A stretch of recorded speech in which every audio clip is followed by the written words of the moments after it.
नमस्कार दोस्तों, मैं तुहाडी होस्ट नीरज शर्मा। अज की वीडियो का विषय है अन्नदाता का सत्कार। अन्नदाता शब्द जहन दे विच आउंदे ही सब तो पहला साडे दिमाग विच जो तस्वीर आउंदी है वो है पंजाब दे किसानां दी।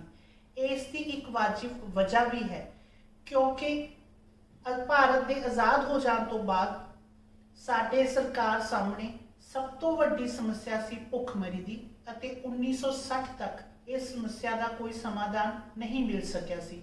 सगों समय दियां सरकारां नूं अनाज की जरूरत पूरा करन दे लई दूसरे देशों के मूँह वल देखना पै रहा सी।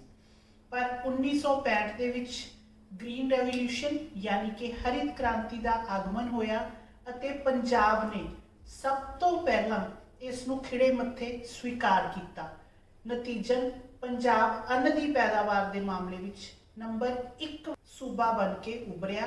दूसरे नंबर ते सी हरियाणा अते तीसरे नंबर ते गुजरात। भारत की धरती का सिर्फ 1.53% हिस्सा पंजाब कोल है अते उस थोड़े जहे हिस्से विचों ही पंजाब ने भारत की कणक की कुल पैदावार का 2/3 पैदावार इकल्ले अपने सूबे विच करके दिखाई। यही वजह है कि पंजाब ना सिर्फ अपने सूबे का पेट भरदा है बल्कि भारत के दूसरे सूबों का पेट भरन का भी काम करता है। यही वजह है कि पंजाब के किसानों को भारत का अन्नदाता कह के बुलाया जाता है। पर तुसी देख लो कि अज उस अन्नदाता नाल किहो जिहा व्यवहार हो रहा है। मौजूदा केंद्र सरकार ने खेतीबाड़ी संबंधी 3 कानून बनाए अते लगभग 3 महीने हो गए हैं पंजाब के किसान सड़कों ते रुल रहे हैं अते वो अपना विरोध दर्ज करा रहे हैं कि सानू ये बिल ये कानून स्वीकारनीय नहीं हैं। ये बिल या कानून की हैं मैं ये उपर ऑलरेडी डिटेल विच एक वीडियो बना चुकी हाँ। जेकर तुसी उस बारे कोई जानकारी लेना चाहो तो मैं नीचे डिस्क्रिप्शन बॉक्स विच तुहाडे नाल अपनी उस वीडियो का लिंक शेयर कर लवांगी। तुसी उस बारे जानकारी हासिल कर सकते हो। हुण आपां गल करदे हां केंद्र सरकार अते किसानां विचकारली जद्दोजहद दी। शुरू दे विच पंजाब दियां 31 जथेबंदियां लामबंद होईयां अते उन्हां ने केंद्र सरकार अगे अपनी मजबूरी या अपनी लाचारी दर्ज कराउण दी कोशिश करी पर उन्होंने कोई ठोस उत्तर ना मिलिया। हौली हौली भारत के 22 सूबों तो होर किसान जथेबंदियां आके भी पंजाब के किसानां नाल आके खड़ियां हुईयां अते अज दी घड़ी लगभग 500 के करीब जथेबंदियां इन्हां खेतीबाड़ी संबंधी कानूनों के खिलाफ जंग लड़ रही हैं। हालांकि यह आज़ादी तो लैके अज तक का किसानों का सब तो वड्डा संघर्ष है पर फिर भी इस गल की किसानों को दाद देनी पवेगी कि उन्होंने इस संघर्ष को बहुत ही ठरमे अते शांतमई ढंग नाल चलाया। किते किसी तरह की ना कोई तोड़ फोड़ ना कोई उपद्रव ना किसी को कोई नुकसान पहुँचाया। पर 26 और 27 नवंबर की तारीख मिथी गई जिसनों चलो दिल्ली का नाम दिता गया, जिस अधीन किसान वीरां ने इकट्ठे होकर दिल्ली जाके अपना रोस केंद्र सरकार अगे दर्ज करवाना सी। इस टाइम केंद्र सरकार ने अपना रवैये विच बहुत ही वड्डा फर्क दिखाया। उन्होंने किसानों के अलग अलग थावां तो चल के दिल्ली तक पहुँचने के रस्ते विच बहुत सारिया रुकावटां खड़ियां करने की कोशिश की, जिवें कि बैरीकेडिंग कर दी गई। उस तो बाद कंडियालियां तारां सड़कों पर सुट दित्तियां गईयां अते ओह कंडियालियां तारां इन्नियां कु तिखियां हन कि जे उन्होंने हत्थां नाल हटाउण की कोशिश की जाए तो वह उंगली चीर के रख देन। दूसरे पासे उही कंडियालियां तारां का प्रयोग जेकर किसान वीर अपनियां फसलों आवारा पशुओं तो बचाने लई अपने खेत के आले दुआले बाड़ के रूप में करते हैं तो उन्होंने जुर्माना पै जाता है। कि ਇਹ ਕਹਿ ਕੇ ਜੁਰਮਾਨਾ ਪੈ ਜਾਂਦਾ ਹੈ ਕਿ ਇਹ ਕੰਡਿਆਲੀਆਂ ਤਾਰਾਂ ਪਸ਼ੂਆਂ ਦੇ ਸਰੀਰ ਨੂੰ ਨੁਕਸਾਨ ਪਹੁੰਚਾ ਸਕਦੀਆਂ ਹਨ। ਜਿਸ ਦੇਸ਼ ਵਿੱਚ ਪਸ਼ੂਆਂ ਲਈ ਇੰਨੀ ਸਹਿਨਸ਼ੀਲਤਾ ਹੋਵੇ, ਜੋ ਕਿ ਬਹੁਤ ਚੰਗੀ ਗੱਲ ਹੈ, ਉਸ ਦੇਸ਼ ਵਿੱਚ ਕਿਸਾਨਾਂ ਲਈ ਇੰਨੀ ਕਰੂਰਤਾ ਕਿਉਂ? ਸਾਡੀ ਸਰਕਾਰ ਇੱਥੇ ਵੀ ਨਹੀਂ ਰੁਕੀ। ਇਸ ਤੋਂ ਬਾਅਦ ਕਿਸਾਨਾਂ ਉੱਪਰ ਇਸ ਠੰਡ ਦੇ ਮੌਸਮ ਦੇ ਵਿੱਚ ਵਾਟਰ ਕੈਨਨਸ ਦਾ ਪ੍ਰਯੋਗ ਕੀਤਾ ਗਿਆ, ਅਥਰੂ ਗੈਸ ਦੇ ਗੋਲੇ ਸਿੱਟੇ ਗਏ ਅਤੇ ਸੜਕਾਂ ਦੇ ਵਿੱਚ ਲਿਆ ਕੇ ਟਰੱਕ ਖੜੇ ਕਰ ਦਿੱਤੇ ਗਏ, ਉਹਨਾਂ ਦੀਆਂ ਚਾਬੀਆਂ ਕੱਢ ਲਈਆਂ ਗਈਆਂ ਤਾਂ ਜੋ ਕਿਸਾਨ ਕਿਸੇ ਵੀ ਤਰ੍ਹਾਂ ਦਿੱਲੀ ਨਾ ਪਹੁੰਚ ਸਕਣ। ਪਰ ਕਹਿੰਦੇ ਹਨ ਕਿ ਮੌਤ ਨਾਲੋਂ ਭੁੱਖ ਜ਼ਿਆਦਾ ਬੁਰੀ ਚੀਜ਼ ਹੈ। ਜਦੋਂ ਕਿਸੇ ਦੇ ਪੇਟ ਤੇ ਲੱਤ ਵੱਜਦੀ ਹੈ ਤਾਂ ਬੰਦਾ ਹਰ ਤਰ੍ਹਾਂ ਦਾ ਹੀਲਾ ਵਸੀਲਾ ਕਰਨ ਦੀ ਕੋਸ਼ਿਸ਼ ਕਰਦਾ ਹੈ ਅਤੇ ਹਰ ਔਕੜ ਨੂੰ ਪਾਰ ਕਰਕੇ ਆਪਣਾ ਹੱਕ ਲੈਣ ਦਾ ਯਤਨ ਕਰਦਾ ਹੈ। ਇਹੀ ਸਾਡੇ ਕਿਸਾਨ ਵੀਰਾਂ ਨੇ ਕੀਤਾ। ਉਹਨਾਂ ਨੇ ਬਿਨਾਂ ਕਿਸੇ ਨੂੰ ਨੁਕਸਾਨ ਪਹੁੰਚਾਏ ਉਹ ਬੈਰੀਕੇਡ ਵੀ ਹਟਾਏ, ਕੰਡਿਆਲੀਆਂ ਤਾਰਾਂ ਵੀ ਹਟਾਈਆਂ, ਪਾਣੀ ਦੀਆਂ ਬੌਛਾਰਾਂ ਵੀ ਸਹਿਣ ਕੀਤੀਆਂ, ਅਥਰੂ ਗੈਸ ਦੇ ਗੋਲੇ ਵੀ ਸਹਿਣ ਕੀਤੇ ਅਤੇ ਉਹ ਦਿੱਲੀ ਦੇ ਬਾਰਡਰ ਤੱਕ ਜਿਵੇਂ ਤਿਵੇਂ ਪਹੁੰਚਣ ਵਿੱਚ ਸਫਲ ਹੋ ਗਏ। ਪਰ ਹਾਲੇ ਤੱਕ ਕੇਂਦਰ ਸਰਕਾਰ ਕੋਈ ਬਹੁਤ ਠੋਸ ਨਿਰਣੇ ਨਹੀਂ ਲੈ ਰਹੀ ਕਿ ਕਿਸਾਨਾਂ ਨਾਲ ਬੈਠ ਕੇ ਗੱਲ ਕੀਤੀ ਜਾਵੇ।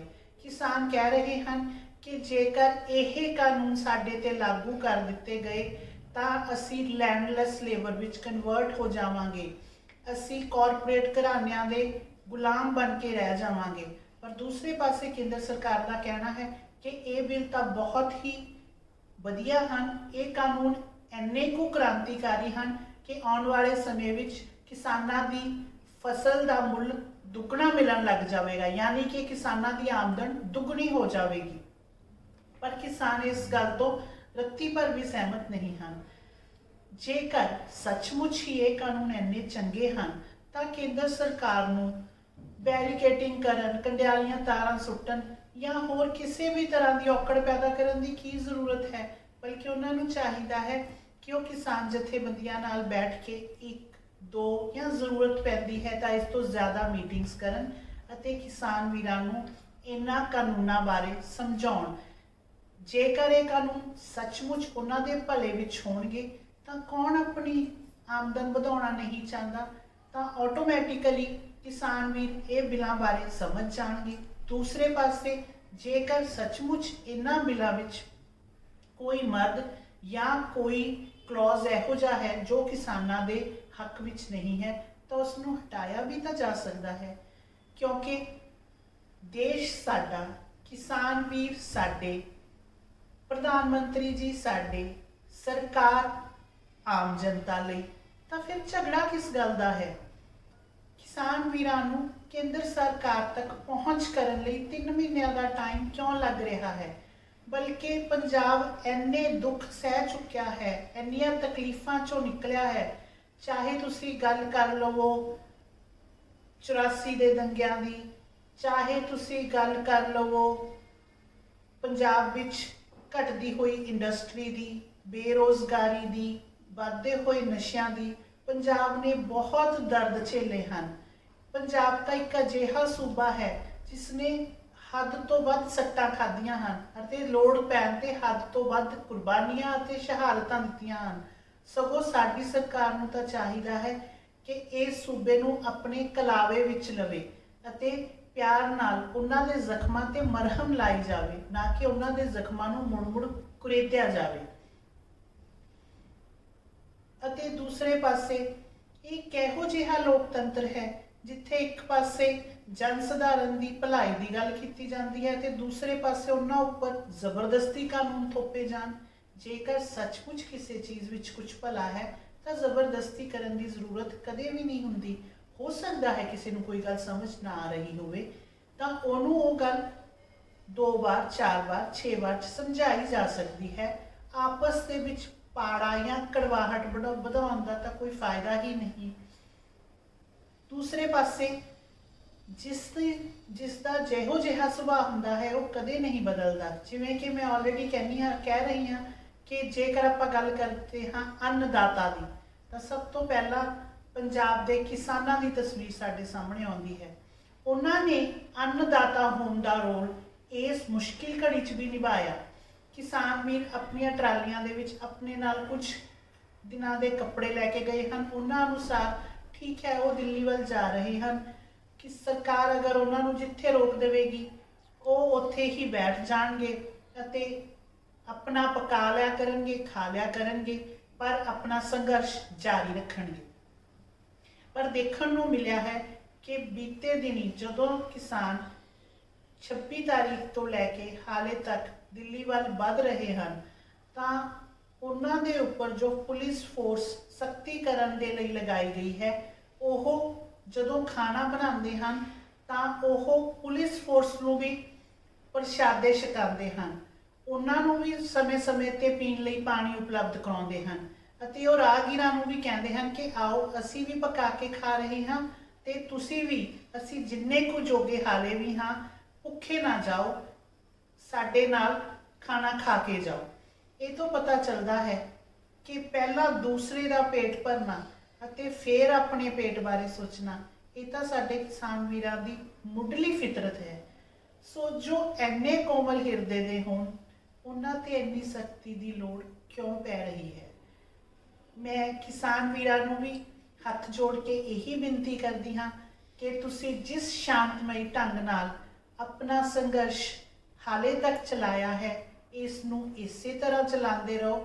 ਕਿਸੇ ਵੀ ਤਰ੍ਹਾਂ ਦੀ ਤੋੜ ਫੋੜ ਜਾਂ ਕਿਸੇ ਨੂੰ ਕਿਸੇ ਤਰ੍ਹਾਂ ਦਾ ਨੁਕਸਾਨ ਪਹੁੰਚਣ ਦੀ ਨੌਬਤ ਹਰਗਿਜ਼ ਨਾ ਆਉਣ ਦਿਓ ਅਤੇ ਆਪਸ ਦੇ ਵਿੱਚ ਇਕਜੁੱਟ ਹੋ ਕੇ ਰਹੋ। ਦੂਸਰੇ ਪਾਸੇ ਸਰਕਾਰ ਨੂੰ ਹੱਥ ਜੋੜ ਕੇ ਬੇਨਤੀ ਹੈ ਕਿ ਜਿਨ੍ਹਾਂ ਉੱਪਰ ਵਾਟਰ ਕੈਨਨਸ ਦਾ ਪ੍ਰਯੋਗ ਕਰਿਆ ਜਾ ਰਿਹਾ ਹੈ, ਅਥਰੂ ਗੈਸ ਦੇ ਗੋਲੇ ਸਿੱਟੇ ਜਾ ਰਹੇ ਹਨ, ਜਾਂ ਜਿਨ੍ਹਾਂ ਨੂੰ ਸਰਦੀ ਦੀਆਂ ਰਾਤਾਂ ਸੜਕਾਂ ਤੇ ਬਿਤਾਉਣ ਲਈ ਮਜਬੂਰ ਹੋਣਾ ਪੈ ਰਿਹਾ ਹੈ, ਉਹ ਕਿਤੋਂ ਬਾਹਰੋਂ ਨਹੀਂ ਆਏ, ਬਲਕਿ ਉਹ ਸਾਡੇ ਆਪਣੇ ਹੀ ਹਨ। ਉਹ ਤਾਂ ਸਾਡੇ ਦੇਸ਼ ਦੀ ਸ਼ਾਨ ਹਨ। ਅਸੀਂ ਹੀ ਕਹਿੰਦੇ ਹਾਂ, ਜੈ ਕਿਸਾਨ ਜੈ ਜਵਾਨ। ਤਾਂ ਜਿਸ ਕਿਸਾਨ ਦੀ ਹਮੇਸ਼ਾ ਤੋਂ ਜੈ ਜੈਕਾਰ ਕਰੀ ਜਾਂਦੀ ਹੈ, ਕੀ ਉਹਦਾ ਇਹੀ ਸਤਿਕਾਰ ਹੈ? ਕਿ ਸਾਡਾ ਅੰਨਦਾਤਾ ਇਸ ਸਤਿਕਾਰ ਦੇ ਹੀ ਲਾਇਕ ਹੈ ਕਿ ਉਹਨੂੰ ਸਰਦੀ ਦੀਆਂ ਰਾਤਾਂ ਸੜਕਾਂ ਤੇ ਰੁਲ ਕੇ ਬਿਤਾਉਣੀਆਂ ਪੈਣ? ਇਹ ਤਾਂ ਗਲਤ ਹੈ। ਸੋ ਜਿੰਨਾ ਜਲਦੀ ਹੋ ਸਕੇ ਸਾਡੀ ਸਰਕਾਰ ਸਾਡੇ ਕਿਸਾਨ ਵੀਰਾਂ ਨਾਲ ਬੈਠ ਕੇ ਕੋਈ ਵਿਚਲਾ ਰਾਸਤਾ ਕੱਢੇ ਅਤੇ ਇਸ ਸਮੱਸਿਆ ਨੂੰ ਜਲਦੀ ਤੋਂ ਜਲਦੀ ਖਤਮ ਕੀਤਾ ਜਾਵੇ। ਧੰਨਵਾਦ।